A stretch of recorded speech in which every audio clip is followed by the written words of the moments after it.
Hi, everyone. I'm Liz Dartnell from the Sexual Violence Research Initiative, or best known as the SVRI. And along with the SVRI team, many of whom are with us today, and our panelists, we are really delighted to welcome you all to today's Men Engage Alliance Ubuntu Symposium on, by the way, did you ask women? Ethical considerations when researching, implementing, and funding programs engaging men and boys in violence against women and violence against children. Before we start, just some housekeeping. I know we're all pretty comfortable with Zoom nowadays, but I really just want to hand over to Bianca from Men Engage quickly to talk specifically about the translation services available to you today. So Bianca, over to you. Great, thank you. And if you could just allow me to share my screen, thank you. So we have, hi everyone, I'm Bianca from the Men Engage Global Secretariat. Just to let you know that we have a couple of options available. Well, I'm not 100% sure. We definitely have Spanish and French live interpretations. And to do that, to get a live interpretation, you need to go to the bottom of the screen where you see sort of a globe and select your preferred language.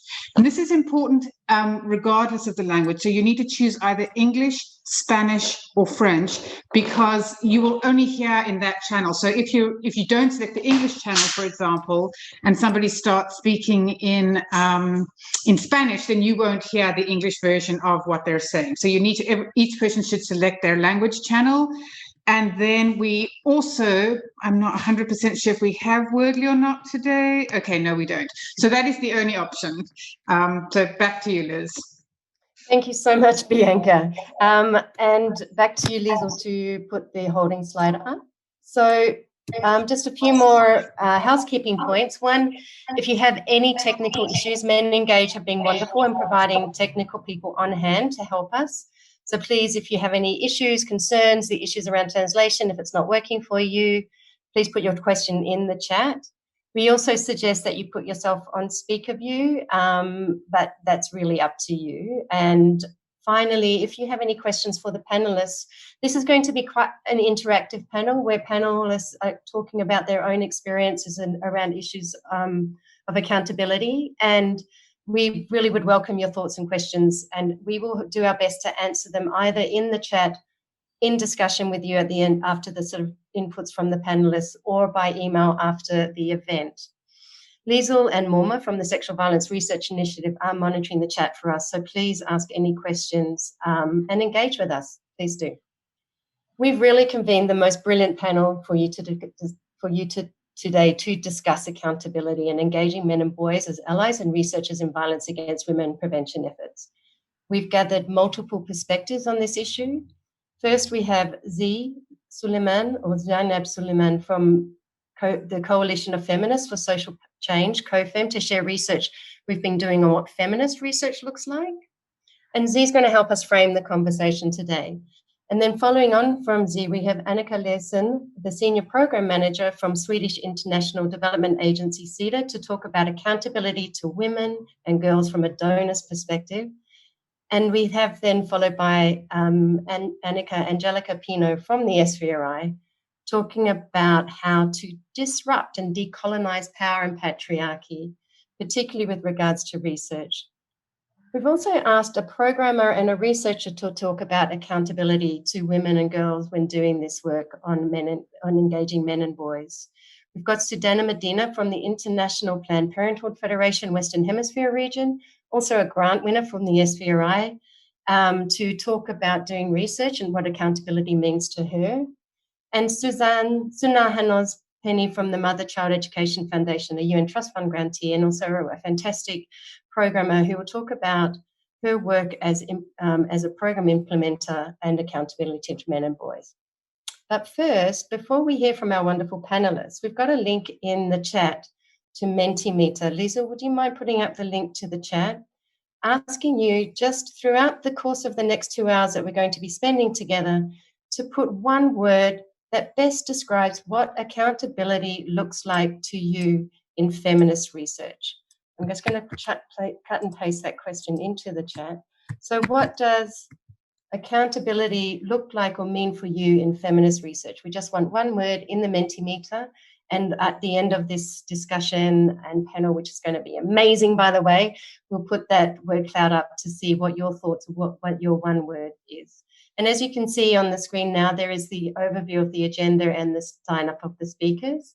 After the sort of brief inputs around accountability, we will have a panel discussion, and then we'll go into a broader chat and share the work plan with you. So now I don't want to take up this space. I want to hand over to our incredible panel of speakers. So first over to you, Z, to discuss what does feminist research look like? Okay, so COFEM's been working really hard to look at what are the feminist approaches to violence against women and girls research. And Z's pulled together a really beautiful presentation. I'm going to try and represent it as best as possible. So next slide, please. So what is feminist research? It means multiple things to many different people, and this is one approach to what feminism and feminisms mean. For us at COFEM and SVRI, feminist research is action-oriented and focuses on individual, social, systemic, and institutional change to bring about gender equality. So it means that it is about putting a research question that is meaningful to communities into action that will bring out about some kind of change or improvement in the lives of women and girls. The methods being used by feminist research acknowledge that the gender hierarchy between males and females shapes all aspects of our social world. So we're all born into patriarchy, and patriarchy really does define our belief systems, and we have to recognize that. And feminist research recognizes the biases that we bring into the research question and the research process. Feminist research builds evidence in partnership and co-develops evidence in partnership with women and girls, with the aim of transforming the unequal systems and structures of patriarchy that oppress women. So it identifies patriarchy as one of the key drivers of inequality in our societies. Z, please jump in if we can hear you at any time. Next slide, please. So what does feminist research look like in practice? And Z's done this beautiful, broken it up into 4 areas. It ensures accountability to diverse women and girls. So it doesn't look at one type of woman and girl. It recognizes that we all come from diverse backgrounds, ideas, abilities, sexualities, and it recognizes women as experts on our own lives. It challenges traditional methodologies. It recognizes that women as experts and co-producers of knowledge, rather than individuals from which data is extracted. It really does recognize that we need to move away from the idea that the people that we are doing research with are just providing us with data then for us to move forward with. But actually feminist research is about doing this together in partnership and sharing the power. And the next point then is linked to that. It shifts power. Feminist research recognizes the power imbalances that exist in every step of the research process. And I think sometimes it's very hard for researchers to recognize their own power and the role that they play. No, I'm sorry, Z. Can I just keep moving forward? And it prioritizes ethical and safety considerations. For us at the SVRI and COFEM, ethics and safeguarding are fundamentally important. We wish to ensure that our research does no harm or minimizes harm as much as possible. Next slide, please. So in sum, feminist research is vital to ensuring violence against women and violence against children and violence against girls programming and policies are grounded and rooted in women and girls' realities and in transformative approaches to preventing and responding to violence against women and girls. And this is from FemNet's approach, feminist approaches to building. This is from the document that the COFEM is developing. Next slide, please. Feminist research, so a little bit more. When we research issues related to inequality and violence, it's not possible to design a neutral research study. So it really should be shaped by our commitment to transform gender inequality, and we want to ensure that the research questions are framed in ways that will support this goal. And the structural analyses undertaken by feminist research is also from a feminist standpoint, that existing inequalities are challenged throughout the research process, as well as the analysis, generation, and application of findings. Next slide, please. So what does this really mean in the sort of context of COVID, in the world that we're living in at the moment? Ethics and safety are incredibly important considerations and core tenets of feminist research. this should not change during the pandemic, and we need to continue to uphold safety for women and girls and recognise that is the utmost importance. If at any stage that we feel our research will be will make women and girls more vulnerable or at risk of violence, particularly during hard lockdowns, then we should not progress with the study. There are different questions that are really important and can be undertaken safely. For example, asking frontline service providers how services are being provided are good, important questions, and thinking through the types of questions that can be asked safely and will add value to the body of knowledge that exists are important. We must consider safety at all levels of the research process and examine any potential risk of in-person data collection or telephone online methods. We do have a number of thought pieces on the issue of doing research on violence against women and violence against children during the pandemic, and you're welcome to read them, and I'm sure Morma and Liz will put some of those in the chat. We need to balance the short-term needs versus right-based approaches and responses. We also need to balance things like the involving and engaging women's voices in processes, but not at the cost of putting them at any further risk of violence or increased violence. So there is no easy answer to whether or not we should be moving forward on doing research during the pandemic, but the question is, what types of research questions will ensure that women remain safe, but will also improve their lives in ways, in really meaningful ways. And those are the discussions and debates that are currently underway in the field. So next slide, please. So feminist research is not only about researching, is not only research about women, it's emancipatory, both in process and intended outcome. See, what a wonderful way to end your presentation. I'm so sorry you've had to listen to my voice doing your presentation. I apologize for that. Can anyone hear me now? Yes, we can. Oh, wow. So I had to use my phone. I'm so sorry, everyone. No problem. So I've presented your presentation. Please just give me some feedback and what did I miss and what kind of some of the key messages you wanted to portray during your presentation. Yes, I think that you touched on a lot of points. So I'll just like give my last message, especially since we're on this last slide. So feminist research really recognizes the gender hierarchy between men and women and how it shapes all aspects of our social world. And how we understand that this hierarchy, which is like a really flawed way of organizing society, disempowers women. And so when we use the feminist theoretical lens, we liberate women throughout the research process. And that was like my last statement that I wanted to make as part of my presentation. But thank you, Liz, for, yeah. and thank you, everybody, for bearing with us with our technical difficulties. Z, thank you for pulling together a beautiful presentation, and I'm so grateful you are able to provide your last and very important message around ensuring that we understand the role of patriarchy and how it impacts on all aspects of the process of research. Is there any further comments from you, Z, or can I pass on to Annika to share her thoughts on accountability? Feel free to pass on. Thank you. So Z, thank you so much. That was really wonderful. And I'm going to now pass over to you, Annika, to share your thoughts on accountability and funding for men engaged work from a bilateral donor perspective. Thank you, Annika. Thank you so much. And thank you, Z, for a wonderful presentation. And thank you, Liz, for presenting it to us. I think it was very rich and it gives us a good framing of our discussion. So my name is Annika Lusén, and I work for SIDA, which is the Swedish Development Corporation, and it's the official body for Swedish aid. And within SIDA, I work specifically with the global strategy for gender equality and women and girls' rights. And that was a strategy which was decided by the Swedish government in 2018. And it's the first global strategy for gender equality, so we are very happy for it.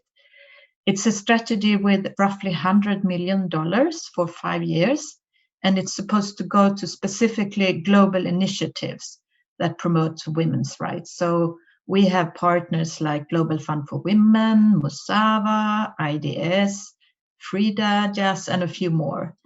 And we are also partners with some organizations working specifically against violence.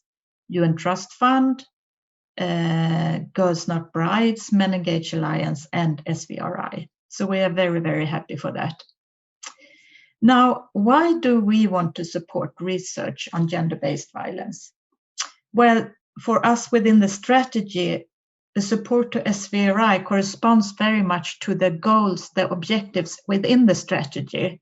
We have one goal, which is combat all forms of gender-based violence and harmful practices. And we also have a goal, increased access to gender equality research. So in that sense, it's a clear message that research and practice should go together. Now, violence against women, as we all know, is a very serious violation of women's human rights, and it imposes incredible pain for those who are affected. And since it's so detrimental, I think it means really that if we want to reach the goal 5 in the SDGs, we need to tackle violence in all different parts of the goals and in all different parts of the work. So it should not be seen as an isolated work violence. It should be considered in so many different areas. To fight poverty is the center of SIDA's work. And we see fighting against violence is also a way to fight poverty. Of course, there is violence in all societies, not only poor, but violence is such a big obstacle for poor women and girls to change their own life situation. Since violence keeps them at home, it makes it difficult to earn their own money, and it hinders them to have their own sexual and reproductive rights. Support to research is a small sum of donors' money if you look at the bigger picture. There are financial supports to violence prevention programs, but these programs are not taken to scale, and in many ways they are scattered, not taking advantage of the research knowledge.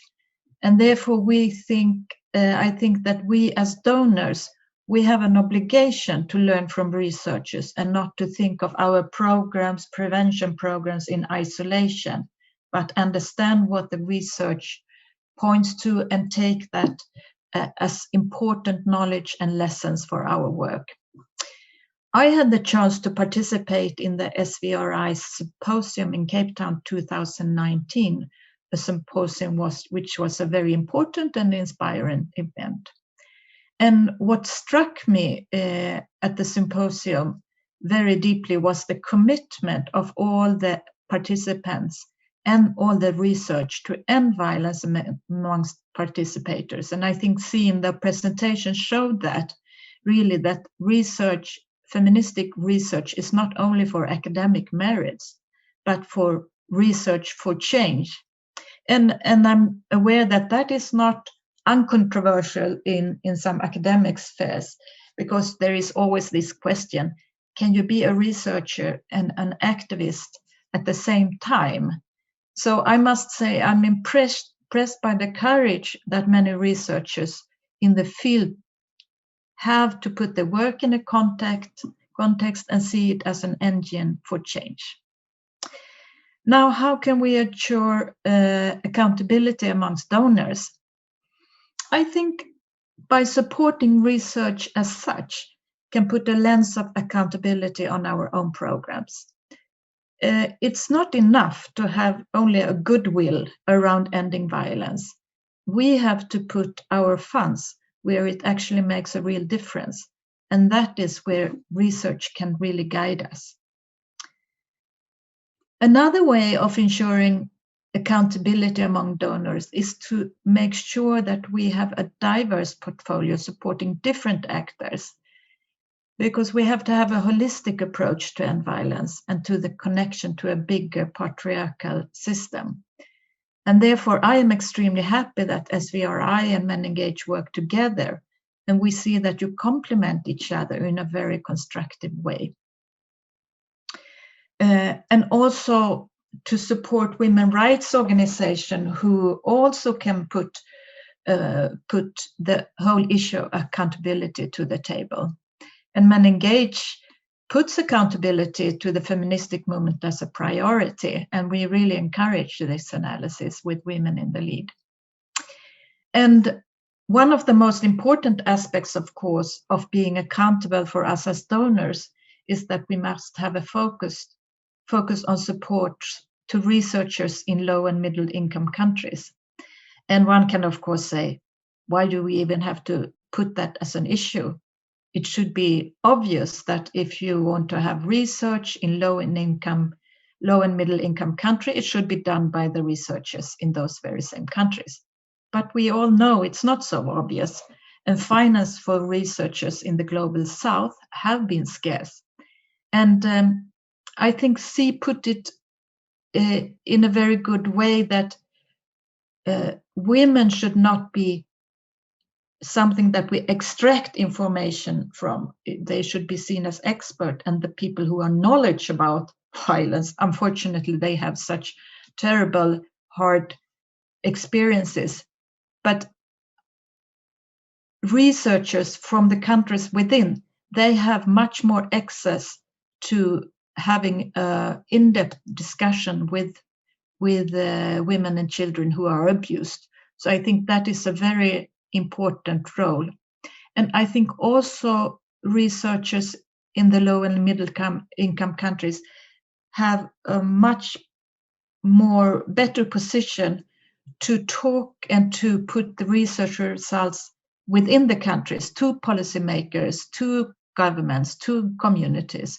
So I think that is a very important aspect for us as donors.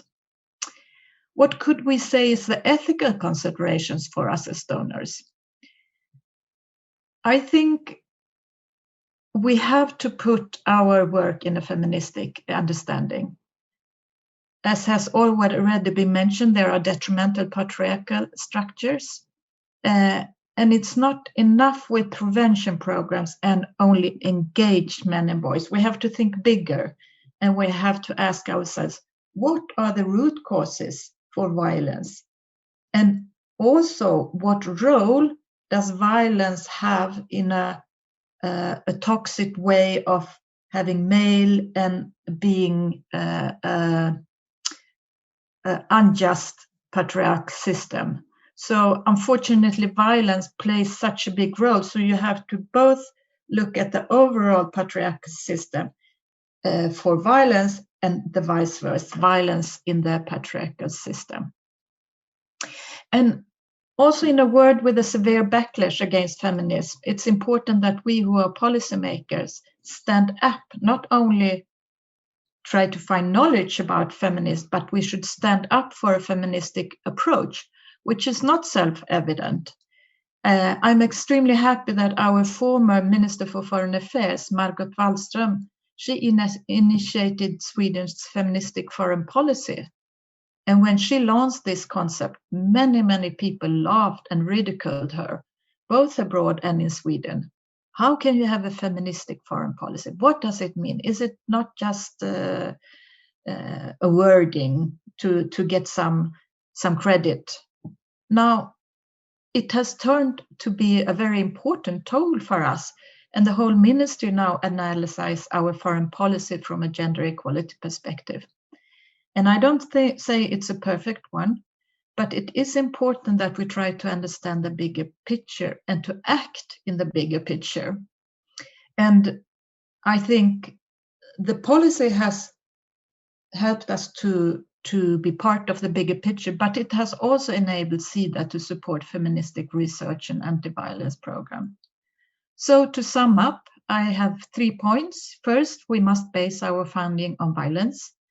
It's not enough with goodwills, but we have to be strategic and well understand programs, and their research can help us. And secondly, we must support efforts and research that are based in the South. And thirdly, we must put the fight against violence in a broader perspective.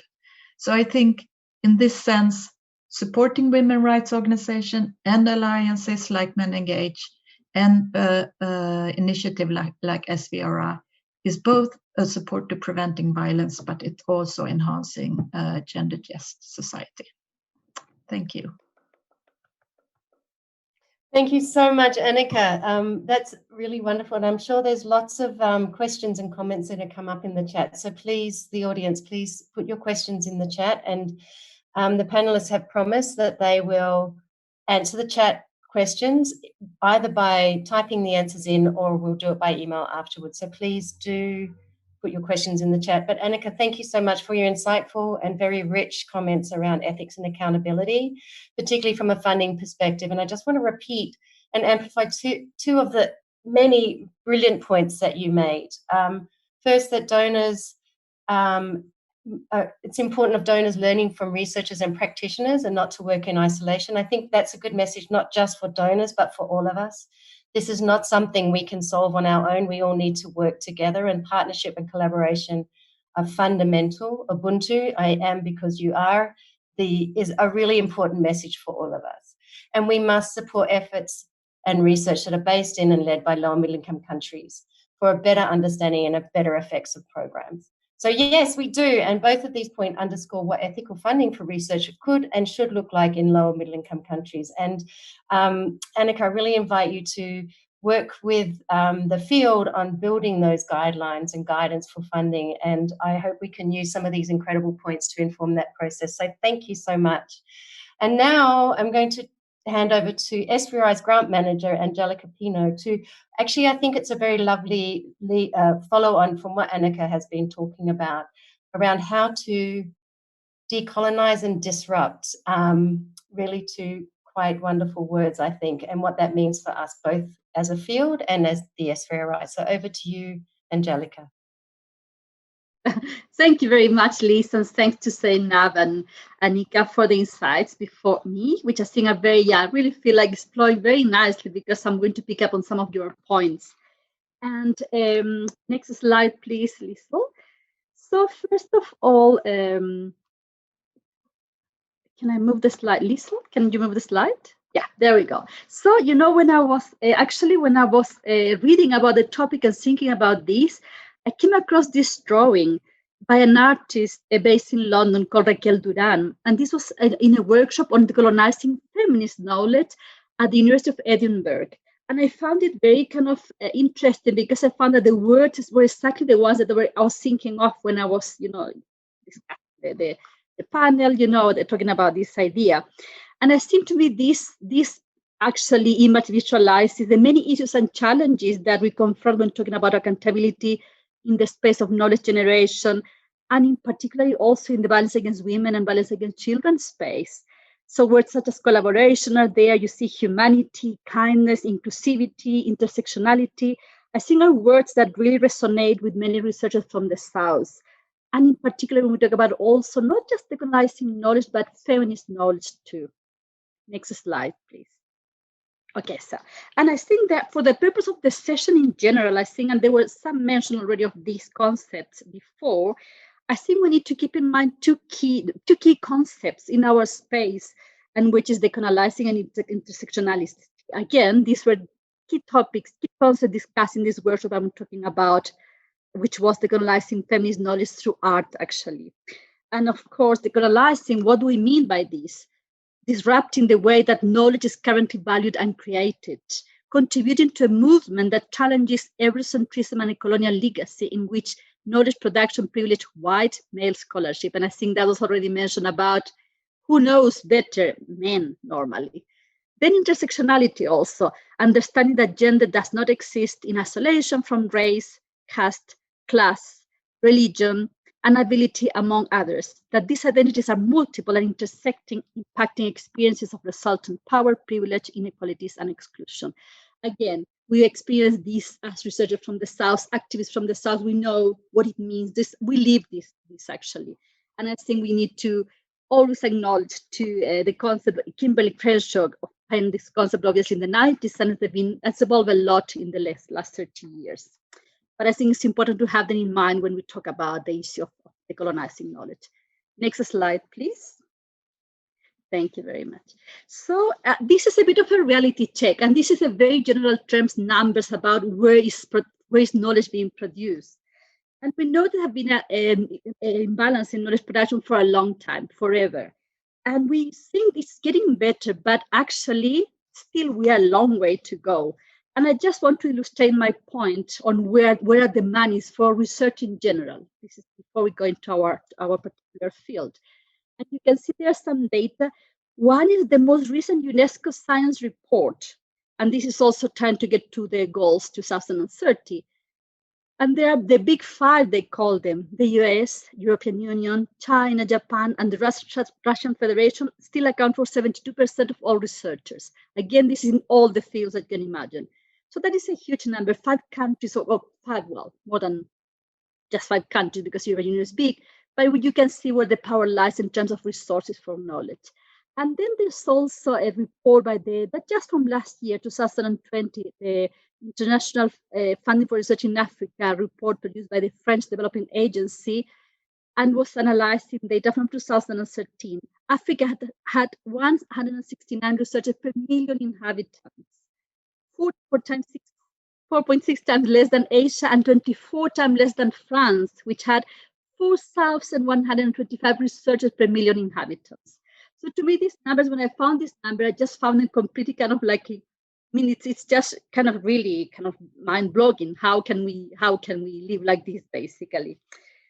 So what is the situation in our field? We have very little data about, how much resources is going to research, violence against women, violence against children research, comparing low middle income countries and high income countries. But we really know still that most of the resources are still in the north, basically, or also that many of researchers from the south, the global south, end up moving to countries in the north to pursue their careers.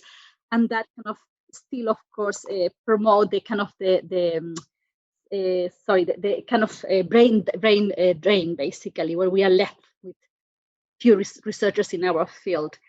But on this point, too, I wanted to keep an eye on this, because the SVRI is currently in the process of trying to track the monies in terms of flows for research. And we expect to have some information about this mid-year on what are the resources that we have for the field. Next slide, please. So that was a reality check. And even if we know little about the resources in our field, that was the reason for SVRI to be born. So our role is to really try to change the field, try to disrupt power in this field. And that's why the SVRI was established in 2003 as part of an initiative working to address the 10-9 gap, meaning that more than less of 10% of worldwide resources devoted to health research are put towards health in low and middle income countries, where over 90% of all preventable deaths worldwide occur. So that was the key reason for the year to be born. So what we want to do is to increase research and research resources on violence against women and violence against children in low and middle income countries. And how we do this? We do it through 3 key pillars in our work. We build evidence, we promote partnerships, strength capacity, and influence change. And I think one key point that has been said before too, I think mentioned somewhere, research is not a luxury. It's essential to ensure what is presented as solutions are effective in improving services and reducing levels of violence against women and violence against children. I think Annika made the point too. If you want effective programming, you need effective research too. But again, research in isolation is not ethical or useful. So what we try to do is really to connect multiple players, sectors, and communities working in the field. We believe collaboration is better. So how do we promote research and knowledge exchange in concrete and very effective ways? First, we build evidence by supporting innovative research in low and middle income countries. That's our key brief. That's where we are focused. And that's why we really believe we are disrupting the flow of resources. We identify, amplify, and advance a research agenda on key gaps in the field. And researchers, we are very passionate about building the capacity of young researchers. And we also try to assist good research, ethical research, by developing and disseminating tools to do ethical research. How do we promote partnership? I think many of you might have been at the SVRI forum. It's a key space, a fantastic space, I think, where really people from all over the world, researchers, practitioners, policymakers, go to hear about what is going on in this field. I think for everyone who has been there, it's amazing to see also how the presence of research from the global south has increased in the latest years. So that's a key space for us. Also, we try to broker partnership between researchers from the south and the north. We do know that there's a lot we can learn from each other, so that we also try to promote that. And how we influence change around decolonizing knowledge by assisting decision makers understand the value of strategic research. And I think, Anika, really I appreciate the point you made about the influence, the impact of our work in the programming of SIDA. And next slide, please. So, two quite concrete ways in the way we are subverting power. One is, who is deciding on the research agenda? Whose agenda is it anyway? So we want to promote a much more democratic discussion around what are we going to research in the next years. And we have put in motion a process to develop a shared global research agenda. And I think you can see more in the chat. My colleagues will put more information. This is being done by the SVRI and the Equality Institute with support from the Wellspring Philanthropic Fund. And this is going to help researchers, funders, practitioners, policymakers to decide around the research topics that are going to be very useful for programming in the long term. This is going to be being done. We have a stewardship group, advisory group, and a global expert group of approximately 400 global experts. And here I really would like to invite you all in the call. If you haven't heard about this, go visit our website, check more about the process. We need more voices from the global south in this process, but I think it's really important to have a democratic discussion for the next years in terms of research. Thank you. There's next slide.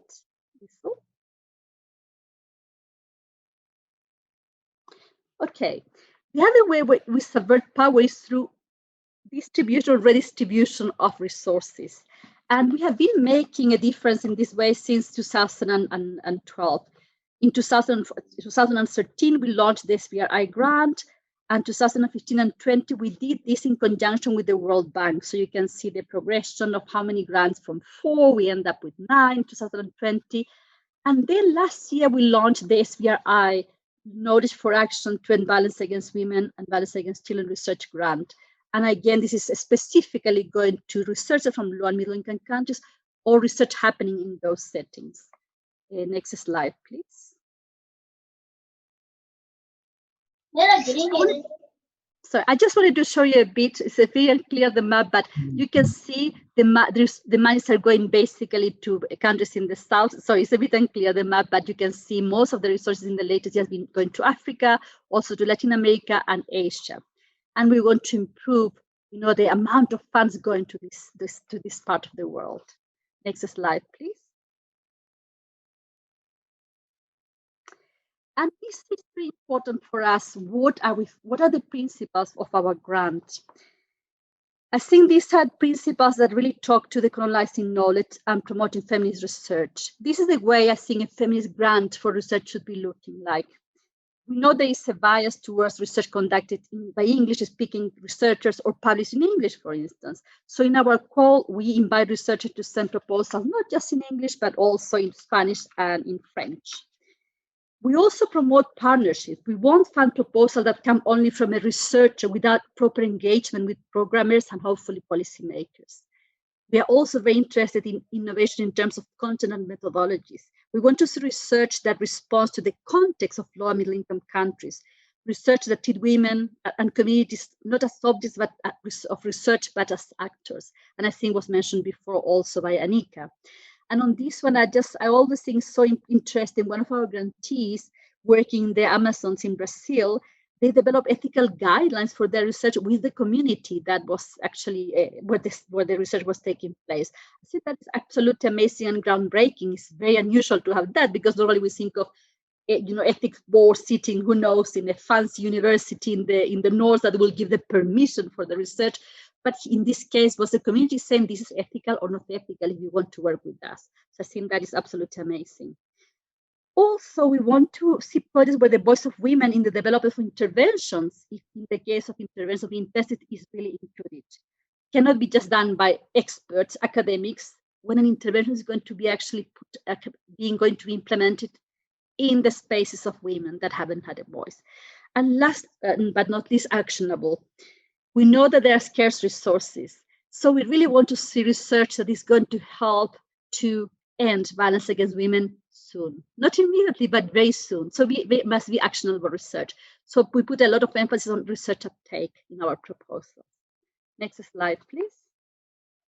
Thank you. So I think just to mention a bit our connections with Men Engaged to the work of Men Engaged in general, SVRI grantees, we have provided some grants in the field of engagement and voice to address violence against women and violence against children.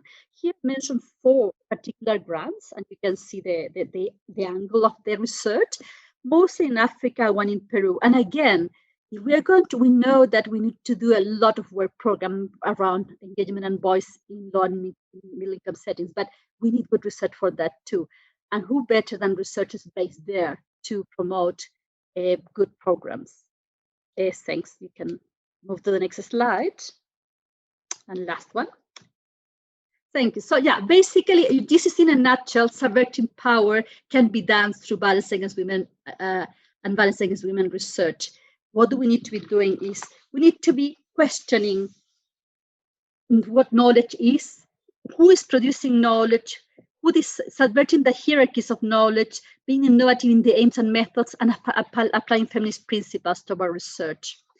Also, again, very important, ethical research needs to be promoted. We want to have women and children at the center, again, as actors, not subjects. We need actionable research, and that is a key accountability for researchers. It's very nice to produce nice research, get published in a journal, but if nothing is going to happen with that research, I think there is an accountability issue there, ethics issue, and we need to be calling out researchers on that all the time. And I think the last one is advocating for more research resources for low and middle income countries. Put our money where our mouth is, and I think Anika also somehow mentioned that before too. It's all good to talk about decolonizing knowledge, but without sufficient resources to conduct ethical research in low and middle income countries, the power of dictating research agendas, of deciding which research is valid, of in which language we should be publishing or writing to be known, and who decides on whose names go in academic publications, all that power is going to stay in the North or in high income countries. So we really need resources to turn this upside down. So the last comment, in this age where scientific production and knowledge has been discredited and shunned, and we have experienced that last year, I think all of us across the world with the COVID crisis, we need more than ever defend the constant production of ideas and innovation. Why is research considered a need or kind of a basic issue in the North, but it's a luxury for us in the South? It shouldn't be like that. We need accountable, effective research for accountable and effective programming to end violence against women and violence against children. Thank you. Thanks, Liz. Thank you so much, Angelica, and thank you for showing us how we can disrupt power. And I think it's wonderful. And I think your presentation and Annika's and Z's presentations have really struck a chord, and there's so much discussion going on in the chat. It's been fascinating, hence why I was a bit slow to unmute my mic.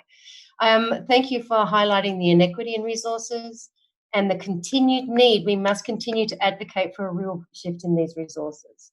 So I now want to move to the voices of practitioners and researchers working on the ground in country, because we know, and it's something that's coming up in the chat, and it's also a discussion around the hierarchies of knowledge and who gets to say what is a research finding, that research and practitioners' voices are critical. They're essential to helping us understand how accountability or lack of it, male privilege plays out in practice.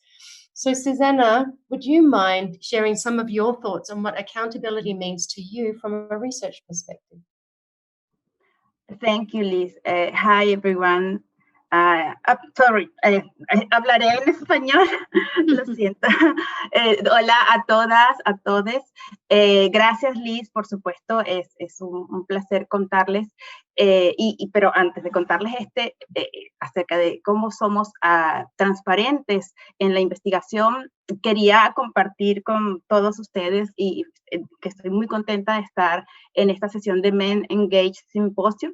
Siempre escucho, es muy bueno estar aquí cada martes y en este momento estoy súper contenta además de poder compartir con ustedes el background que he elegido para hoy, porque quiero celebrar en este espacio el gran triunfo que han tenido las compañeras de Argentina y de toda la región de América Latina y el Caribe, después de más de 15 años de apoyo y de trabajo estratégico. Este movimiento regional, mundial, que es la Marea Verde, logra que Argentina legalice el aborto hasta las 14 semanas de gestación. Es ley. Y quiero comenzar con esto de la Marea Verde, porque es uno de los grandes resultados que se logran cuando las mujeres y las niñas están en el centro del trabajo. Está la ley, tenemos la ley, pero sobre todo está la Marea Verde. Mi nombre es Susana Medina, yo soy parte del equipo de la Unidad de Justicia y Derechos de la Federación Internacional de Planificación Familiar de la región Hemisferio Occidental, que nombraré de ahora en adelante como RHO. Somos una organización pionera en temas de salud y de mujeres y derechos humanos en América Latina y el Caribe, y tenemos casi 70 años haciendo este trabajo.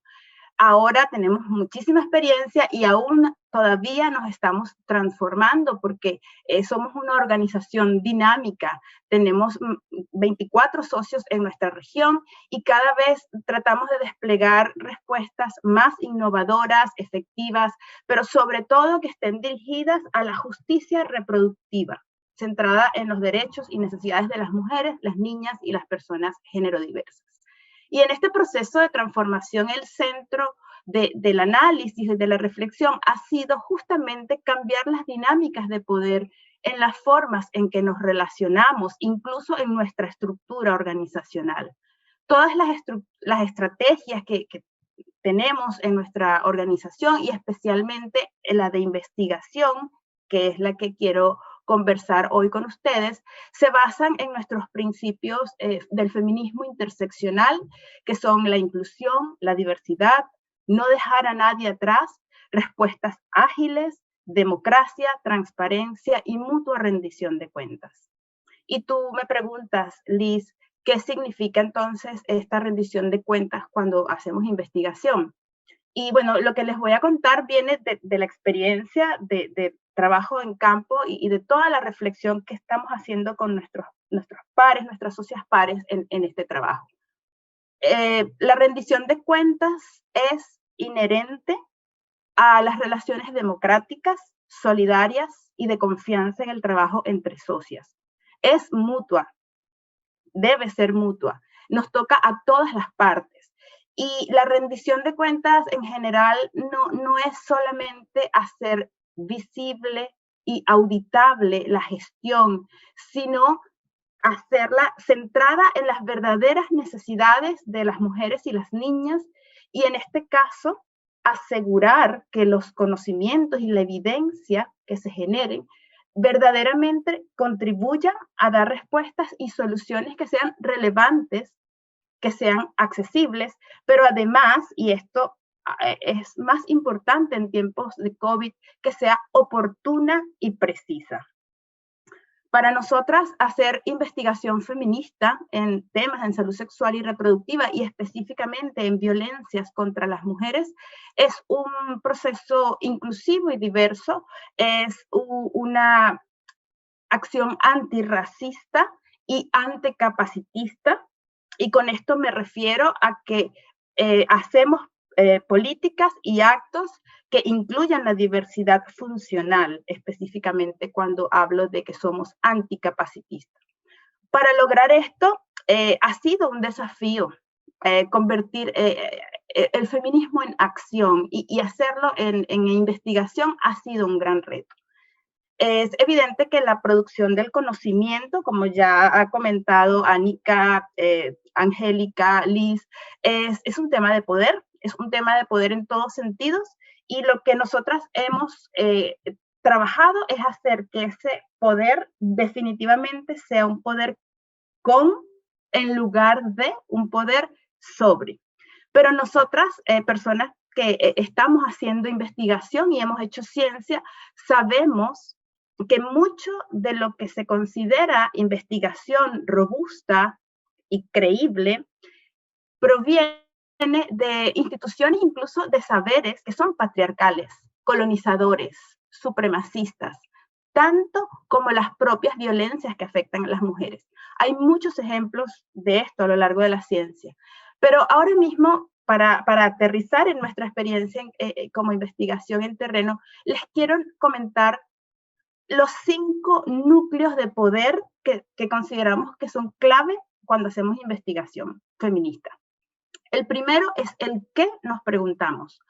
Evidentemente, el feminismo se trata de poder, de igualdad, de justicia, y el conocimiento, además, es algo que se construye, que se co-construye. Todos los saberes, como todas las personas, tienen valor. El valor no es un atributo que está en los hechos. El valor es la relevancia que otorgan las personas, las mujeres, las niñas, las personas género-diversas, por ejemplo. Entonces, cuando hacemos investigación feminista, trabajamos en esta relevancia para estas personas, que son las que dicen, que las que están en el centro de la acción. Y en el caso de las mujeres y las niñas, además, es un tema que nos importa porque en sus cuerpos, en los cuerpos de nosotras, se cruzan las intersecciones, ¿verdad? Se combinan las intersecciones por tener cuerpos reproductores y por ser la reproducción parte de la vida, la reproducción sexual. Pero eso justamente hace que múltiples formas de violencia atraviesen nuestras realidades. Entonces, cuando nos preguntamos el qué, entendemos que si ponemos a las niñas y a las mujeres en el centro del trabajo, estamos haciendo un acto de desafío político. Porque además estamos asumiendo todas las mujeres, las niñas, las activistas, las organizaciones, todas la misma furia que se vive y que se vive en los sistemas patriarcales, más aún con el resurgimiento de movimientos antigénero, de gobiernos autoritarios, sobre todo en nuestra región. El segundo punto que hay que desmontar, la subjetividad. Y aquí, como fan de Men Engage Symposium, yo soy porque tú eres, Ubuntu. Y es un tema que los temas de las mujeres y las niñas nos importan y nos posicionamos en ese asunto. No podemos hacer una investigación inocua. Al contrario, la transformación es una virtud de esta investigación. Y tenemos que reconocer que en estas construcciones de conocimiento tenemos privilegios desde nuestros roles institucionales o en los diseños de investigación. Y desmontar estos privilegios y trabajar sobre eso es fundamental, tenerlo claro desde el principio.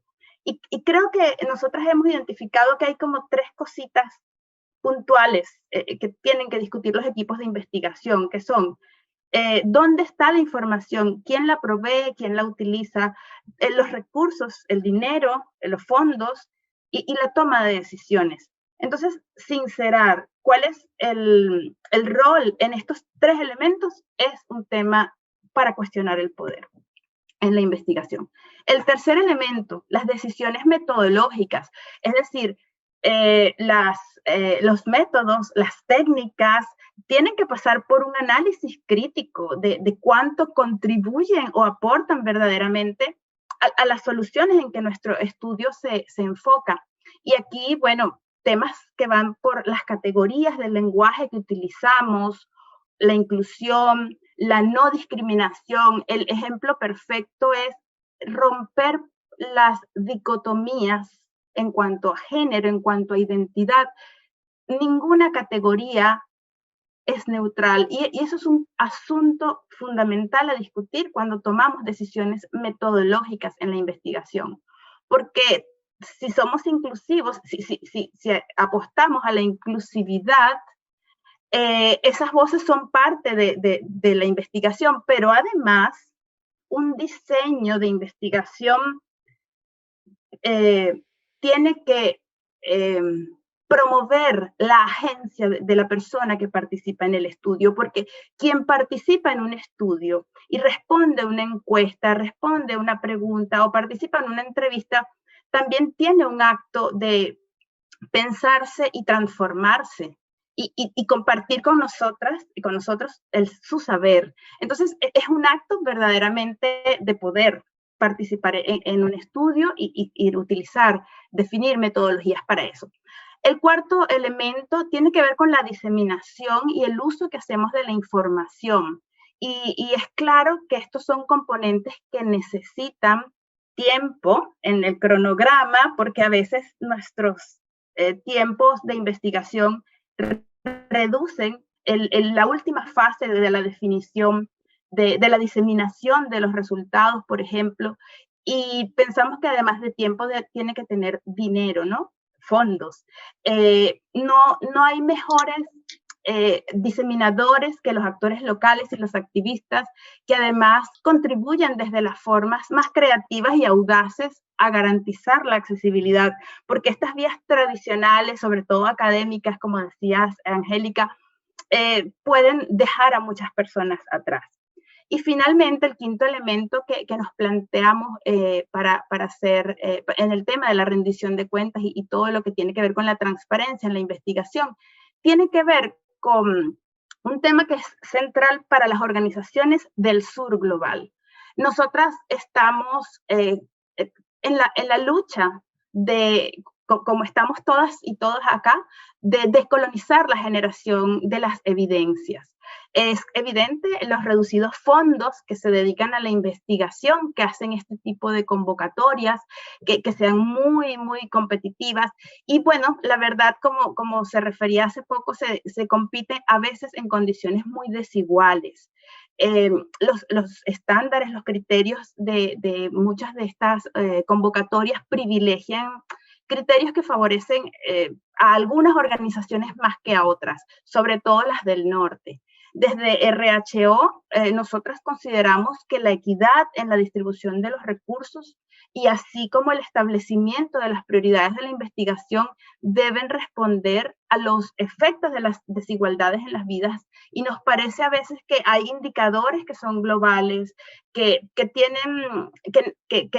desdibujan las desigualdades en las vidas de las personas y se centran en el desarrollo económico, por ejemplo, en indicadores de ingreso, pero se hacen invisibles formas de marginación, de opresión e incluso del estado de la salud de esas personas y poblaciones, que nos parece que es muy importante tener claro, y sobre todo como parte de un ecosistema feminista que tenemos. Nuestro compromiso es amplificar las voces de las mujeres y las niñas, de las personas género-diversas, y la verdad es que no podemos dejar de lado la justicia económica, sobre todo cuando se trata de tomar decisiones y de invertir recursos en investigación, y pensamos pues que, claro, la justicia y la protección social tienen que ser uno de esos criterios fundamentales. Susanna, thank you so much. Some really, really important points around what accountability means as a researcher. And of course, being accountable for women and girls on the ground in doing our research with men and boys means better research findings and more relevant research findings. So thank you for sharing those really important points and really thinking that through with us and being part of this panel. There's been some really great comments in the chat, and please, Susanna, there's lots of questions for you there around, you know, what does it really mean when you are doing research on violence against women with men, or researching men and boys, and how does accountability, what does it really look like in a research such a study? So please feel free to answer in the chat in any language you choose, of course. So now we're going to move to the practitioner voice. Suna, thank you for being with us. You're going to talk to us about what accountability to women and communities looks like when engaging men and boys at a program level, and a little bit more as well, I'm sure. So over to you, Suna. Thank you. Thank you, Liz, so much. Can you hear me? Because my computer is sometimes giving me trouble this morning, I'm noticing. We can definitely hear you beautifully. Okay, thank you. I will be showing some slides so people can picture what I'm talking about better. So please bear with me just 1 second and let me know if you can see my screen clearly.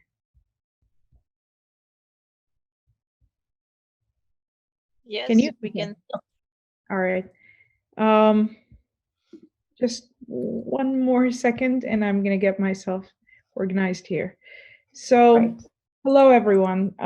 It's a pleasure to talk here at the Ubuntu Symposium. Just a second. I'm trying to just sort out my screen.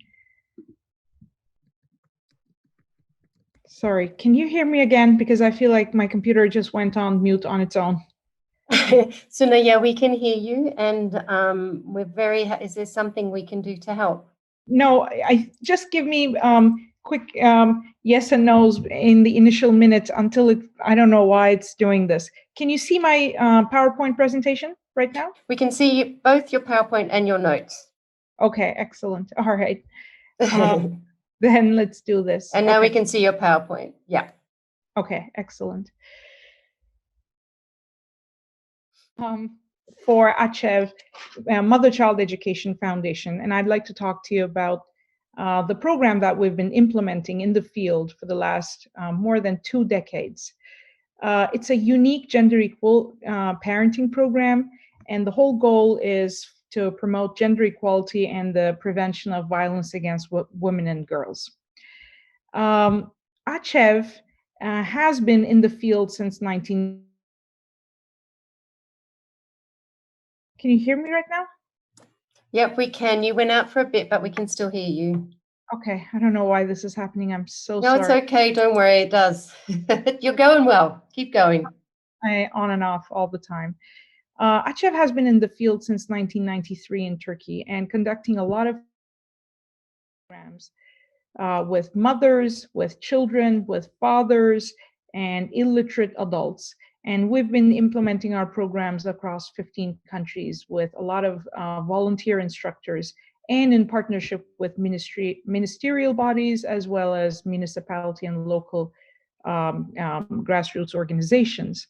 Now, the Father Support Program is all about basically an entry point for democratizing the home environment, especially in such, we're living in a country, unfortunately, these days where violence against women is such a prevalent problem that we've understood that we really need to take action and change at home. Change begins at home, where most often the acts of violence begin at home. So we understood that we really have to partner with fathers for an equal division of labor, equal participation in decision-making at home among the parents, spouses, and foster an environment where we can talk about. I think my voice is going in and out right now. It's okay. We can still hear you. Okay. Quite a magical program, if you will, because of how it captures fathers and what kind of change it brings to fathers and their home environment. So first of all, let me talk about the ingredients of the program. It's implemented for 13 or 14 weeks in the field, each week for about 2.5 hours in group sessions. Group sessions meaning about 15 to 20 fathers come together and an ACHEV trained facilitator trains them. And one of the most important key aspects of this program is the group dynamic. I can see again, my screen is doing funny things. I'll hear you. Thank you. So when fathers come together and talk about and open up about their home environment, how they're struggling with their children, and learning together about gender equal parenting, some really key magical, almost dynamic comes out. They feel understood, by each other and a well-trained facilitator. Now, what are the main principles and the premises behind this whole program and the strategy that I'm talking very briefly here about? We've understood over the course of the years, yes, as ACHEV, our main goal is to impact a children's life so that a child reaches their fullest, highest potential. But how do you talk about healthy parenting? How do you talk about equal democratic home environment without really understanding the issue of masculinities in society? And obviously, like all my colleagues here on the panel, we've understood how we need to tackle masculinities to be able to impact fatherhood, and vice versa. How can we actually use fatherhood as an entry point to go into masculinities? Secondly, we've understood that simply program implementation, I'm speaking as a practitioner on this panel, but we've also understood that simply program implementation is not going to be able to solve the issue. We're a country of more than 80 million of a population. Half of this are fathers. We're even 100 organizations like ourselves who are implementing programs in the field are not really going to be able to finish. So we understood that we really need to do a lot of advocacy, research, exactly like my colleagues on this panel. And we understood that we have to combine advocacy with the research. So we carried out some evidence-based advocacy where we showed all our accountability towards society, the spouses, and the women, because we had to understand what women are experiencing, what their spouses, fathers, men are experiencing, and how we can actually tie the loose ends at home together. And on our website, you can actually see the evidence-based advocacy work that we've been doing and the state of fatherhood in Turkey. This all brought us back to the main principle where we have to implement parenting programs in the family to be able to impact the other spheres that impact the family environment. One interesting outcome was we realized we also have to partner with the private sector because they're a huge important stakeholder in this whole thing. Consciously, subconsciously reconstruct gender equal messages that enter the home environment.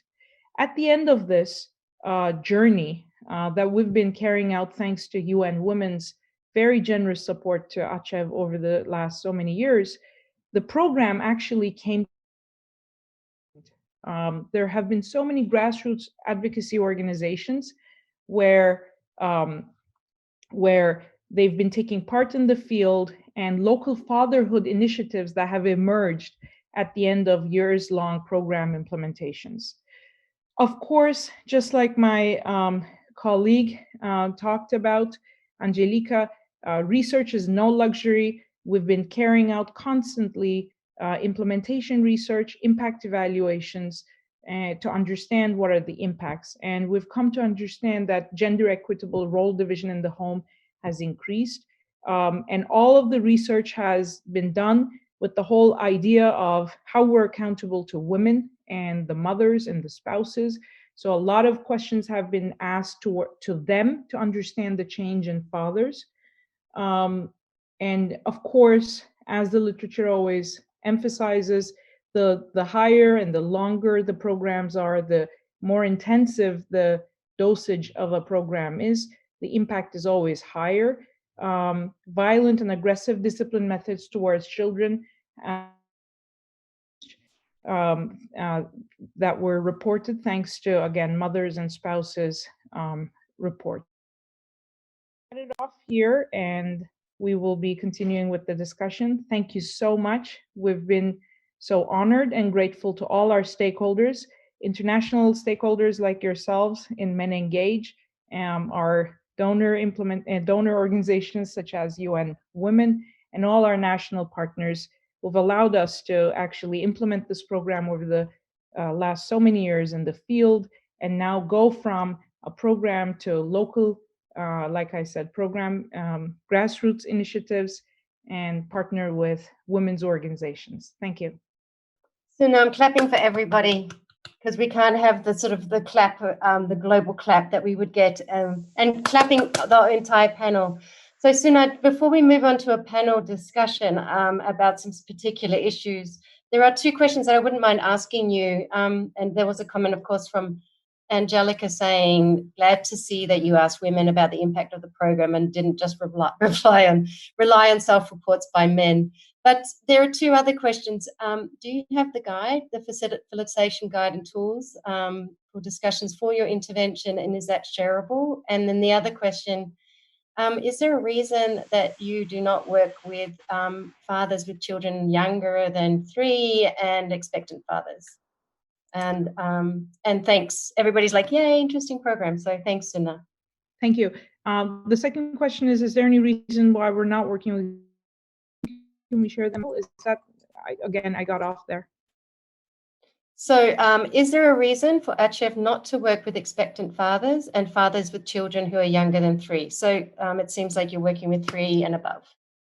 Yes, thank you so much. Actually, that's a good reminder to me. So yes, there's no specific reason. It's just that we have built a lot of expertise around the years between 3 to 6, 7 to 11. Absolutely, we're not omitting the first 3 years' importance. In fact, that reminds me, thank you for asking that question.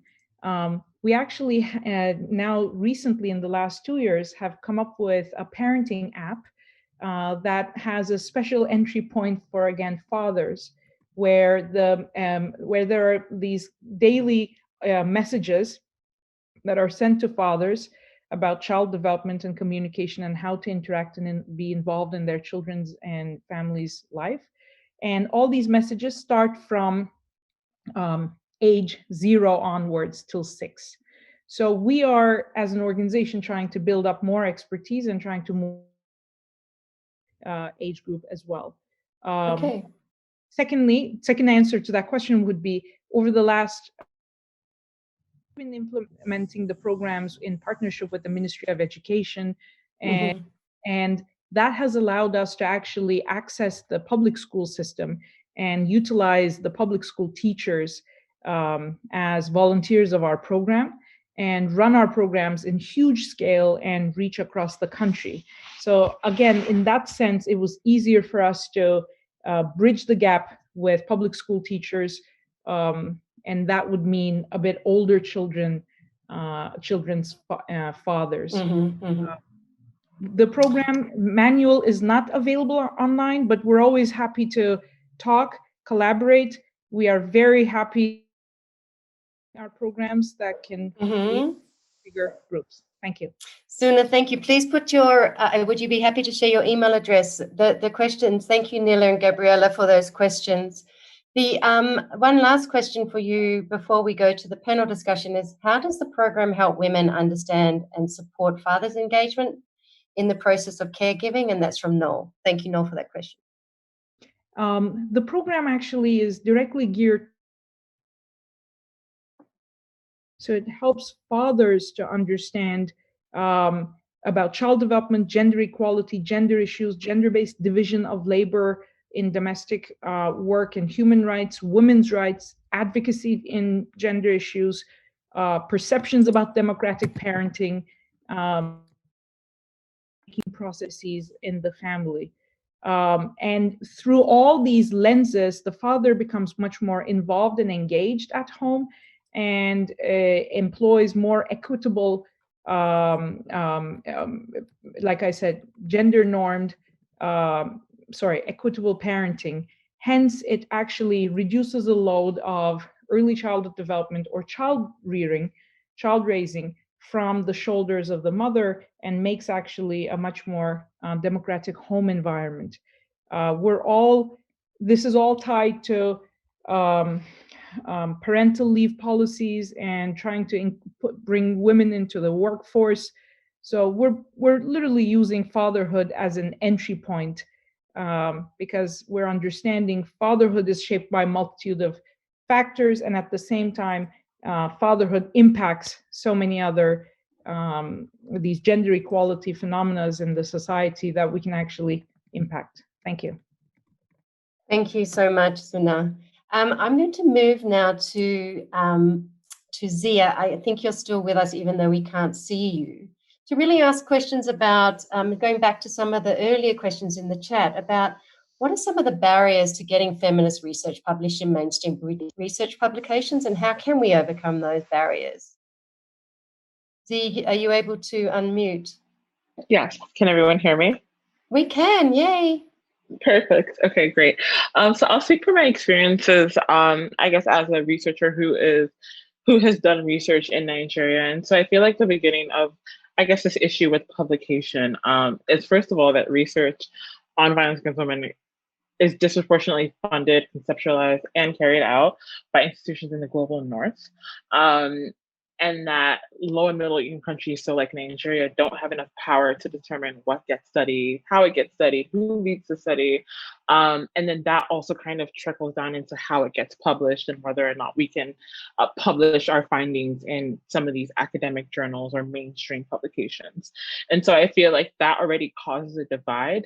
And then there are other issues like financial support, and just even like, I mean, outside of Nigeria, there are issues of language as well. And so I think some of the things that I think that we can use to overcome some of these barriers is translation.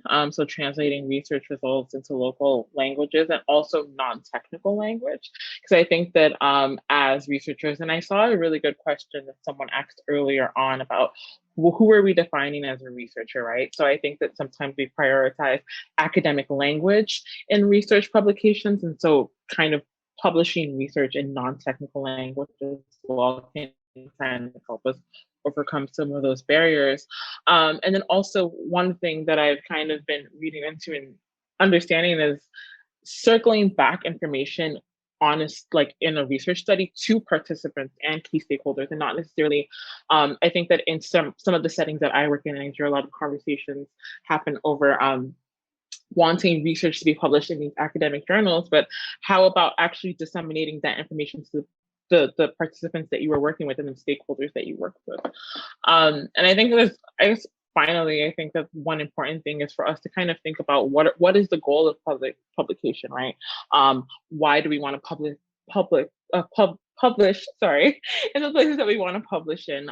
What is the essence? And I think that there needs to be a devaluation, or I guess a reevaluation of the spaces that we want to publish in, and consider other methods of publication, right? So like I've heard recently the idea of storytelling. So I know that people use storytelling as a form of research collection, but it can actually also be a form of data of dissemination, right? And also, like, I know that in the webinar that we had in December, there was conversations around using blogs as a form of publication, and videos. And I think that there are different methods that we can use. So I think it needs to first start from like the top level, kind of understanding what is the purpose of the research, how can we define the research, and also why do we want to publish in the places that we want to publish, and what are the benefits of publishing in academic journals versus like mainstream, more accessible methods. No, thank you, Zia. I think they're really important points, and also the importance of not excluding academic journals, because we do want practice-based knowledge to be reaching researchers as well.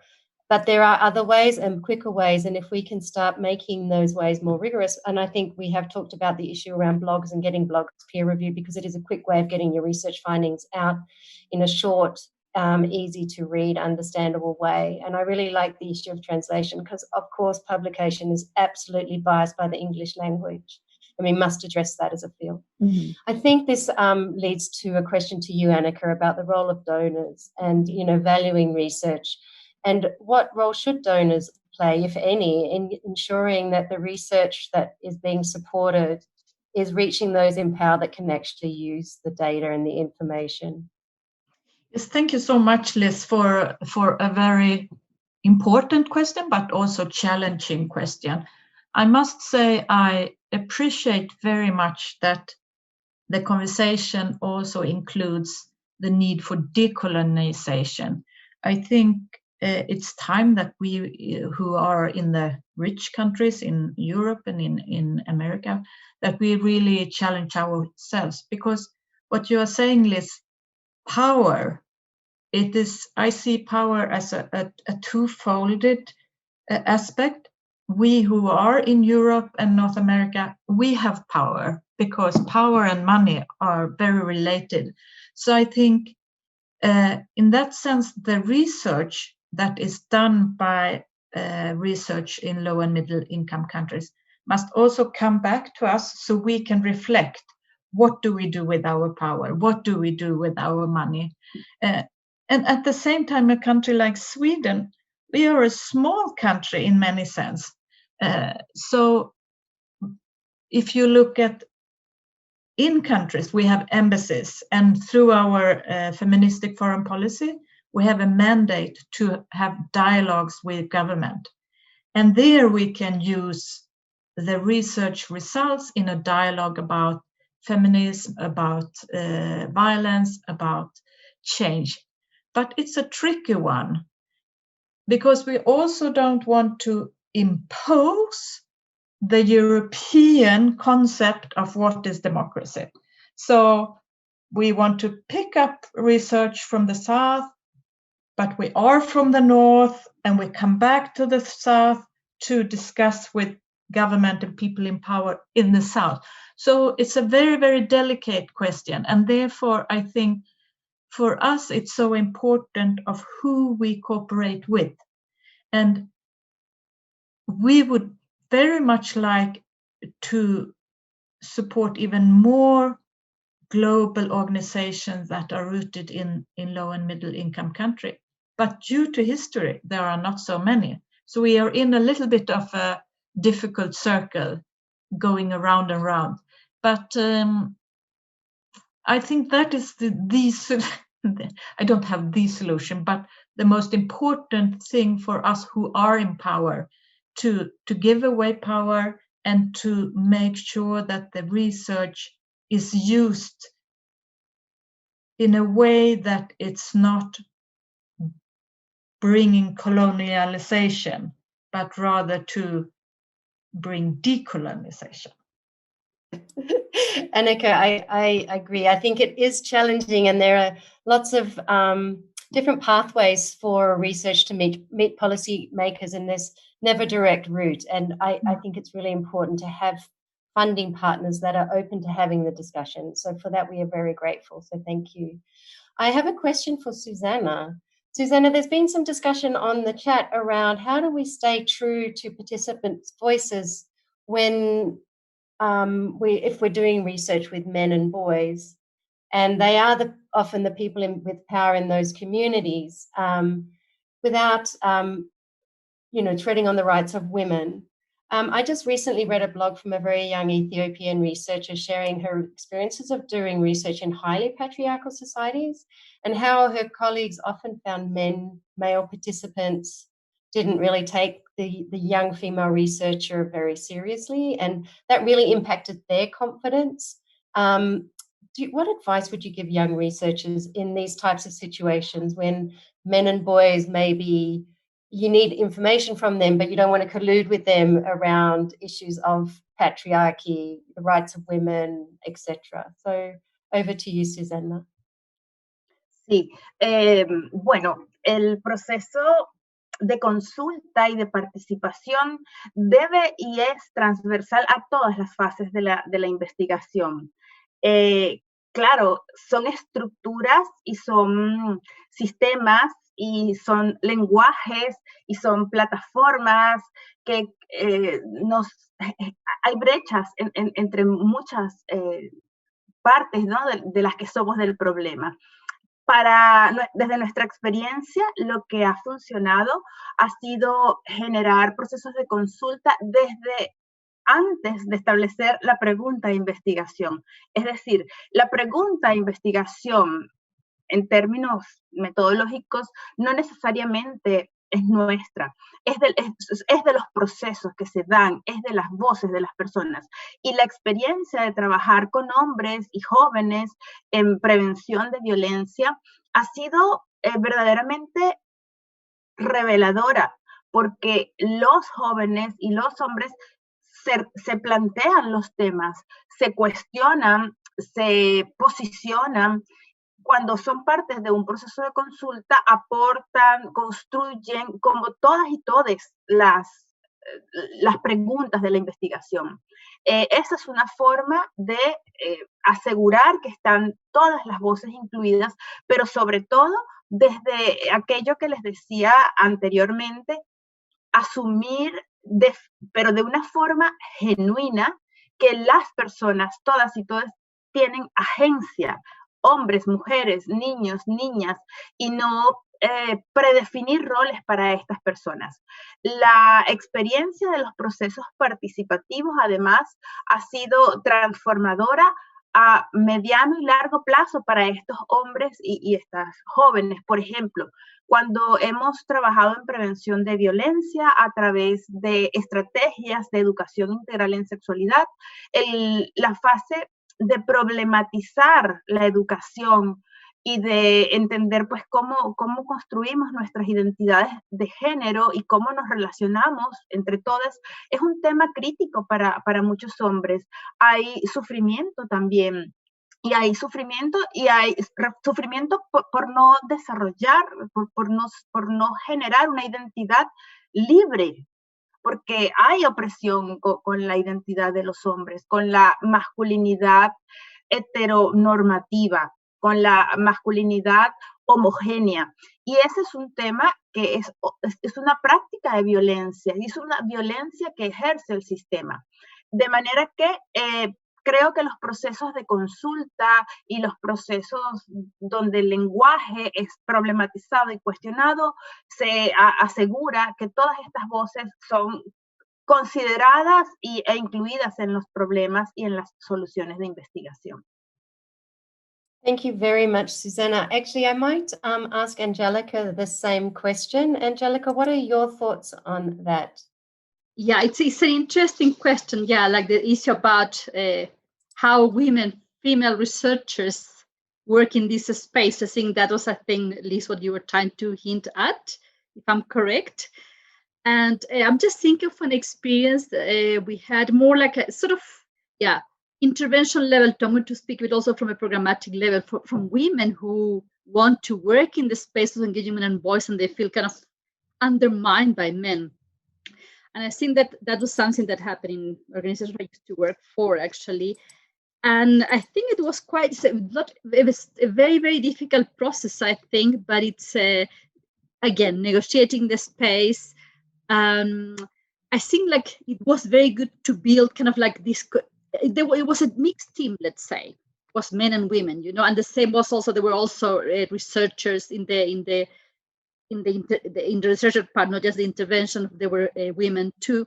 I think there was a bit of we had to do some kind of work around reassuring the women that you can do this. Actually, it's not, you don't need to be a man to go and ask, you don't need to be a man to do a program on this.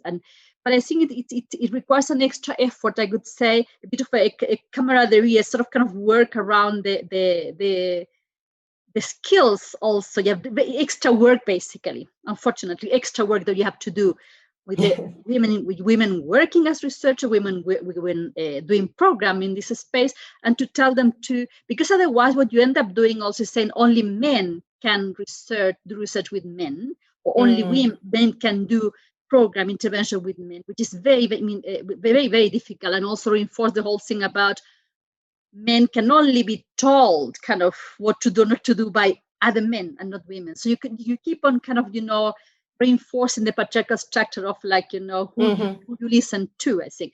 But it requires an extra effort. I think it's not impossible. And it's just, you need to invest more in kind of, building the confidence basically of women who want to work in that space. Naturally, there were some women, fantastic leaders, women leaders were very kind of, like, no problem, they will go and do it, whether it's research, whether it's program intervention with men. But I think with young women particularly, it was extremely difficult. So you need to really do kind of this extra skills building around how you stand in front of a group of men, basically. So in essence, I think both Susanna and Angelica are saying that actually the research itself is transformative, both for the research team as well as the participants. Absolutely. And that we all need to go through this transformative process to be able to do this work. That's right.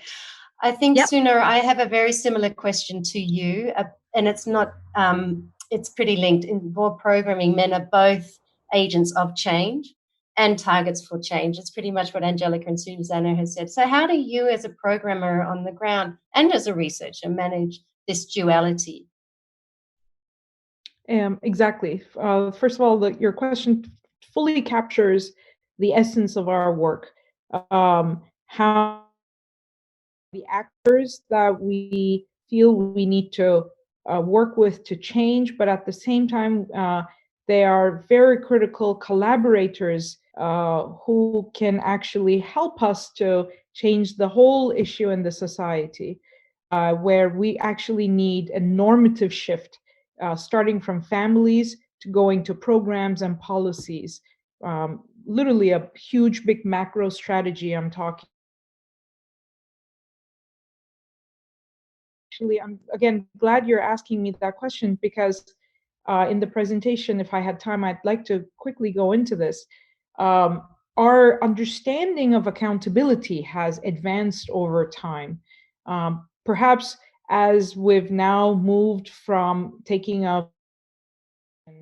into a very large-scale national implementation, and like I said, into local grassroots movement, we feel fully accountable to other stakeholders, such as feminist organizations, relevant NGOs working in the space of gender equality. And we've actually started to study and think about how we can adopt a perspective of collaborative work with them, because we're all in the same space, entering the space from different directions, perhaps. So recently, we've started to interact more with feminist movement in Turkey, now that our implementation and advocacy efforts have reached that point. And we've started to find that it's terribly important to have an active, ongoing conversation with them. Obviously, because of this Zoom world, now we just started doing some online meetings. As part of the 16 Days of Activism last month, we held a workshop. And for example, some of the outputs we're aiming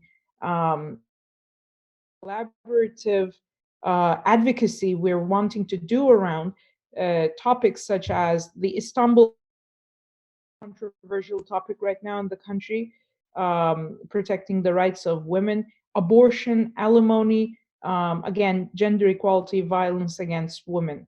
So basically, we're, again, back to your question, we're very much using men, if you will, in a collaborative atmosphere where we can increase the coordination of all key civil actors working under gender equality in Turkey.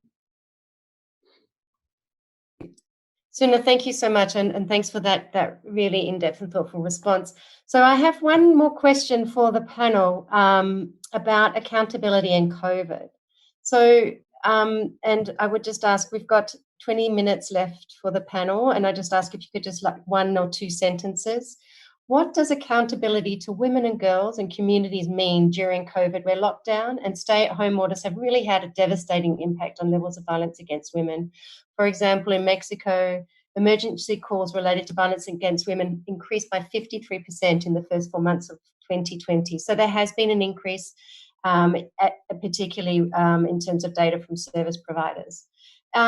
So I'm going to start Suna. If you were the last person spoke, I'm going to ask for you as the first person now. What does accountability to women and girls and communities mean during COVID, where lockdown has had an impact on levels of violence?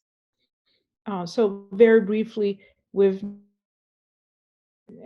situation has just exacerbated the gender unequal work at home. And although it's right now impossible to implement face-to-face programs, we have now come up with new, a bit more original methods of trying to reach homes through packages that we send, and again, engage men so that, again, childcare and child raising, children's education and everything, in addition to women's work, are not left on the women's shoulders. So we feel even more accountable to the home environment right now because we feel that they need it more than ever. Thank you. I'm going to then pass on to Z if you can still hear us. Yes. Yeah, so I think that I think one thing that's important, I guess, from a research perspective, is continuing to reinforce priorities in data collection, and so particularly qualitative inquiry with women and girls, in order to continue to ensure that their lived experiences and testimonies are informing adjustments to and innovations in service delivery. I think that's the one way for me to also use data to truly stay accountable to women and girls. Thanks, Z. Who wants to go? Susanna? Sí, también de acuerdo con lo que dijeron mis colegas, sí quería agregar que hay algo que nos hace también, aportamos más desde nuestros papeles como investigadores, cuando también reconocemos que esta pandemia además se sucede en contextos muy complejos, como les decía, con gobiernos autoritarios, con las emergencias que tenemos, por ejemplo, en América Latina y el Caribe en Zika, que sigue siendo una epidemia con alto impacto, aunque no se nombre, con desastres naturales y además con unos temas complejos en materia de migración. Creo que la rendición de cuentas pasa por también construir entonces una estrategia resiliente de confianza con nuestras organizaciones socias. Nosotras en estos meses de pandemia hemos hecho más investigación que nunca y el gran aprendizaje ha sido forzado, es decir, ha sido o se hace porque es una urgencia, se necesita, y hemos descubierto en nuestro feminismo en acción que sí, hemos subestimado a los socios, sí, hay una subestimación de la calidad de investigación que se da en los contextos locales, hay imposiciones de modelos de generación de conocimiento y ahora lo que hemos visto es una serie de soluciones que están surgiendo de las personas directamente de los países las más afectadas, donde, por ejemplo, hemos querido investigar acceso a aborto seguro en situaciones humanitarias como Venezuela, y son las activistas y las redes las que han facilitado de una forma insólita toda la captación de la información a través de online, por ejemplo. Hemos trabajado en Ecuador en el impacto de la COVID en la salud de las personas y ha sido poderosísimo el trabajo de las investigadoras en terreno. Entonces, la verdad, hay que desmontar el poder y en la pandemia, qué bueno, quizás eso solamente que nos los ha forzado. Susanna, thank you so much. And that reminds me of a story of one of our grantees who spoke about how they've really had to change the way they work and change the way they think about their local partners in other countries and have had to transfer power to them. And so in some ways, as awful as COVID is, it has been very empowering for them in terms of handing over power for training, for research, for analysis, all the things that they would have normally done, that recognizing that local partners are able to, they're there, they have the capacity and probably better to do that. So thanks, Susanna, that's really important. I'm going to hand over to Annika and then Angelica. Thank you. Well, as a donor, I have very little to say in this field because it's the researchers who are on the ground. What I can say is that we have an obligation to be flexible and listen to our partners and to have an understanding of how researchers can work on the ground in this sort of pandemic. And I'm very encouraged to hear from Suna and Susanna about how researchers and people working in the area find new solutions. And I think that is a lesson we have learned throughout our partners, that there are other solutions and work cannot stop because unfortunately it's more needed than ever. Thank you. Thank you, Annika. Very important points. And to you, Angelica. Thanks so much, Liz. And I'm going to take the liberty to read something from a document that came from UN Women and WHO. I think summarize a bit the point too. Do not prioritize data over women's safety. If the data collection exercise cannot ensure privacy and confidentiality, if referral of women to support services, if needed, is not possible, if it puts the woman at greater risk of harm or causes undue distress, do not proceed with data collection. I think that's a key thing we have learned too. We can adapt a lot, but again, keeping women at the center of our concerns. But that's one in terms of research. But I just want to mention one other one that to me is kind of broader in terms of accountability after in COVID, which is to, again, maybe like Annika saying, we have learned a lot. What have we learned too? Can we change the current system and how government should be accountable to really take into account the social economic impact of the pandemic? And I was also reading something about the feminist sort of COVID plan of the Hawaii government. And in Canada, 2 researchers have been working with activists to draft a sort of feminist economic recovery plan for Canada, they call it initiative. So what can we do when we think long-term COVID impact? How should governments be accountable to really consider specific needs of women? So that to me is a big thing that we should be also asking for. What does it mean to have a feminist economic recovery plan, for instance? That's from me, Liz. So you're asking the question to the panel? I'm saying, like, for government, we're talking about accountability. We should be demanding that. So I would say that's a big accountability. So that is a big message. Banner. Yep. A big advocacy message from this panel. Thank you very much, Angelica. I agree. I agree. I think now is the time we start wrapping up. But before we leave, I want to ask Liesl to share her screen to see what the outcome of the word cloud looks like.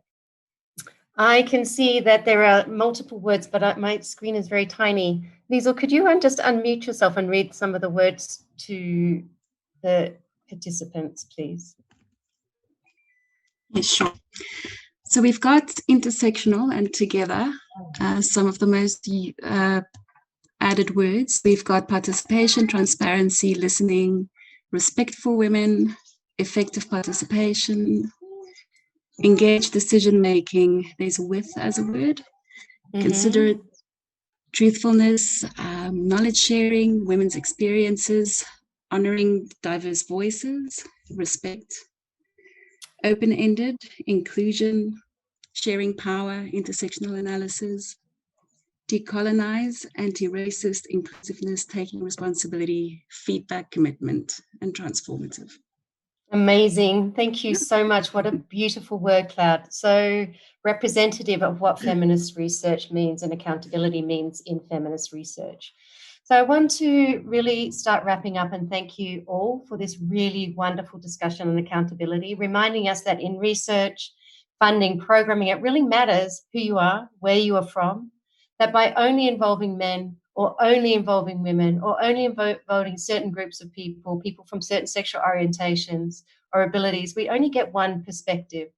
As the theme of this Men Engage Alliance conference is Ubuntu, I am because you are. This panel reminds us of the importance of continually striving for and ensuring the inclusion of diverse voices, because no one person, no one organization can solve violence against women. We're all in this together, and together we can end violence. So I want to thank you. Thank you for joining us. Thank you for this incredible chat. It's been so brilliant and so interactive and lots of sharing going on and so much networking. So thank you so much for your engagement. I want to thank the panel. You are all so brilliant. It's been amazing. What a wonderful panel. And thank you for your patience with the tech difficulties. We got through it and we did an amazing job. So thank you, everybody. And I want to thank to our producers from the SVRI, Liesl and Morma, thank you so much. And Angelica for pulling this incredible panel together. Thank you very much. Also the Men Engage Alliance staff and thank you to the Men Engage Alliance Ubuntu Symposium for this wonderful event and including us on it.